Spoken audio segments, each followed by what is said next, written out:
welcome to my channel. This is again Mercy. In this channel I talk about law practice, I talk about how to be an excellent lawyer, and I talk about career path, how to be a better person in life in general.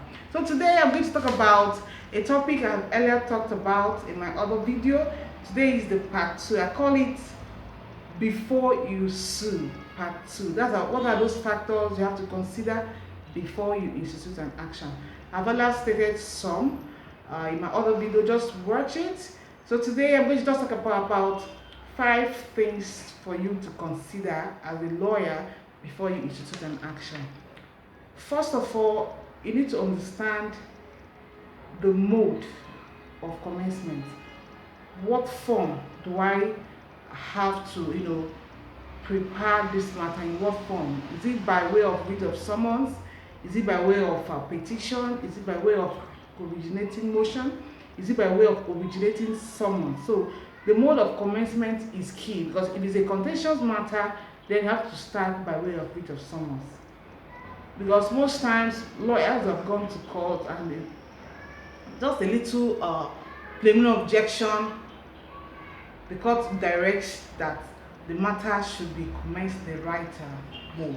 So you need to know how and the mode. Another thing I need to also talk about is what I call pre-action notice. Before you institute an action, if it's a corporation, you need to serve them a pre-action notice. Corporation like NNPC, you need to serve them a pre-action notice. Very, very important before you institute an action against them. If not, by the time you get to court, the defendant counsel will raise an objection on that, and the matter will be struck on that basis. Another thing you need to consider is the address of the parties you're suing. You need to know their addresses. Most times, there have been instances where maybe you cannot ascertain the recent address. You can put the last known address which the law recognizes. Now, when they are served, the court can direct, depending on certain explanation, the court can direct you to serve by substituted means, via the newspaper publication and all that, just to ensure that these people, their attention is brought to the pending suit before the court. So you need to ascertain the proper addresses. Then another thing too you have to consider is alternative dispute resolution. It's called ADR for short. You see, most times not all matters should get to court.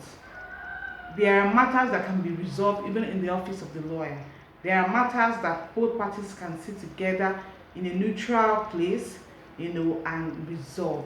Or you can also go to the multi-door courthouse. Like in Lagos jurisdiction, the multi-door courthouse resolved several cases, even cases that are so contentious that people think it can never be settled except we go to court.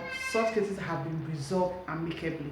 So you must be able to discuss with your client, know whether you should sit down with the other parties and talk. Most times, by the time you even talk, the issues involved have been reduced. You might even go to court on just 1 or 2 issues for the court to now make a pronouncement. So always encourage your clients to talk with the other party. You can write a letter as a lawyer, initiate it. The fact that a claimant counsel does not mean you cannot initiate amicable resolution of your matter. Now, if peradventure the issue on ground is on contract, and you have looked at the contract agreement, and it is stipulated that whenever an issue arises in this regard, that parties must resort to arbitration before they can go to court.